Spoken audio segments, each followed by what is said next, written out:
समुद्र का श्राप। साल 1974 की एक ठंडी रात मुंबई के जुहू बीच के पास एक समुद्र किनारे बना आलीशान बीच हाउस रात की चकाचौंध से रोशन हो रहा था। उस रात एक बेहद खास पार्टी हो रही थी जिसमें 5 करीबी दोस्त शामिल थे। रवि, सुमित, आर्यन, निखिल और विनीता। यह पार्टी किसी आम पार्टी से अलग थी क्योंकि ये लोग कॉलेज खत्म करने के बाद आखिरी बार एक साथ समय बिता रहे थे। जुहू बीच की रहस्यमयी लहरें उस रात और भी खौफनाक लग रही थीं, पर किसी को इस बात का अंदाजा नहीं था कि यह रात उनकी जिंदगी को हमेशा के लिए बदलने वाली है। बीच हाउस की सुंदरता और पार्टी की रौनक के बावजूद विनीता को अजीब सी बेचैनी हो रही थी। उसने रवि से कहा, यह जगह कुछ अजीब है, मुझे यहां सही महसूस नहीं हो रहा। रवि ने उसकी बात को हंसी में टालते हुए कहा, अरे ये बस तुम्हारी कल्पना है, चलो एंजॉय करो। सभी दोस्त मिलकर संगीत, शराब और बातचीत में व्यस्त हो गए। पार्टी अपने चरम पर थी, लेकिन जैसे जैसे रात गहराती गई हवा में एक अजीब सा सन्नाटा और डरावनी ठंडक फैलने लगी। आधी रात के बाद आर्यन ने प्रस्ताव रखा कि सभी लोग समुद्र के पास चलें और कुछ समय लहरों के साथ बिताएं। सभी सहमत हो गए, लेकिन जैसे ही वे समुद्र के पास पहुंचे हवा अचानक से तेज और ठंडी हो गई। निखिल ने मजाक में कहा, लगता है समुद्र हमें यहां पसंद नहीं कर रहा। लेकिन इस बात पर किसी ने ध्यान नहीं दिया, पर कुछ ही देर में उनकी हंसी और मजाक डर में बदलने वाली थी।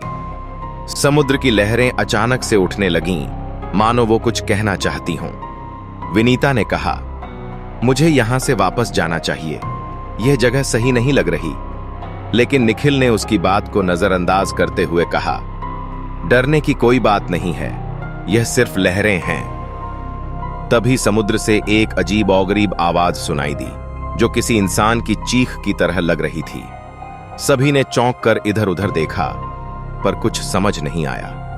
रवि ने समुद्र की तरफ बढ़ते हुए आवाज का पीछा करने का फैसला किया। जैसे ही उसने पानी में कदम रखा, एक तेज चीख हवा में गूंज उठी। रवि को अचानक लगा कि किसी अदृश्य शक्ति ने उसे पकड़ लिया है। वह चिल्लाने लगा, लेकिन उसके मुंह से कोई आवाज नहीं निकल रही थी।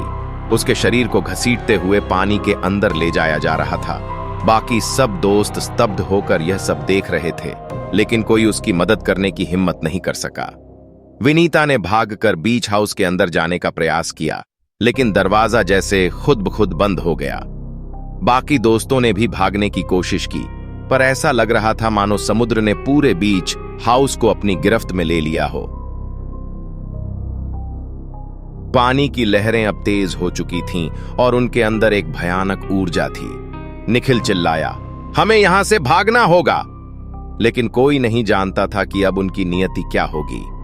अचानक से लहरें इतनी ऊंची हो गईं कि उन्होंने आर्यन को अपने अंदर खींच लिया। उसके शरीर को किसी अदृश्य शक्ति ने उठाकर हवा में उछाला और फिर समुद्र के अंधेरे में निगल लिया। अब बाकी दोस्तों के चेहरे पर डर साफ झलक रहा था। सभी को एहसास हो चुका था कि यह कोई सामान्य समुद्र नहीं था, यह जगह श्रापित थी और अब एक एक करके वे सब उसकी चपेट में आ रहे थे। विनीता घबराई हुई थी और भागकर वापस हाउस के अंदर चली गई, लेकिन जैसे ही उसने दरवाजा बंद किया उसे अंदर किसी की परछाई दिखी। उसका दिल तेजी से धड़कने लगा। उसने महसूस किया कि कमरे में अकेली नहीं है। वह भागकर बाहर आना चाहती थी, लेकिन दरवाजा अब पूरी तरह से बंद हो चुका था। विनीता के चारों ओर अजीब सी खौफनाक आवाजें गूंजने लगीं और अचानक किसी ने उसे पीछे से जोर से पकड़ लिया। उसकी चीख बाहर तक सुनाई दी। निखिल और सुमित, जो बाहर खड़े थे, अब अंदर जाने की हिम्मत नहीं कर पा रहे थे। हर तरफ सन्नाटा और भयानक ठंडक फैल चुकी थी।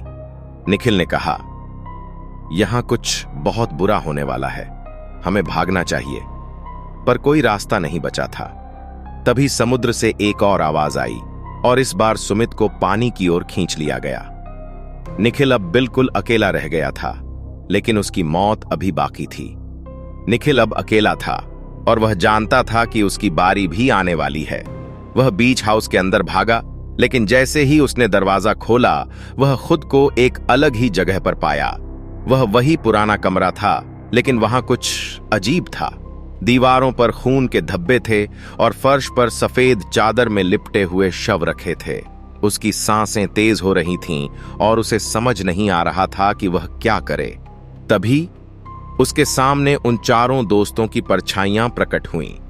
रवि, सुमित, आर्यन और विनीता। उनकी आंखों में गहरा अंधकार था और उनके चेहरे विकृत हो चुके थे। वे धीरे धीरे उसकी ओर बढ़ने लगे। निखिल ने चिल्लाते हुए दरवाजे की ओर दौड़ लगाई, लेकिन वह पहले ही बंद हो चुका था।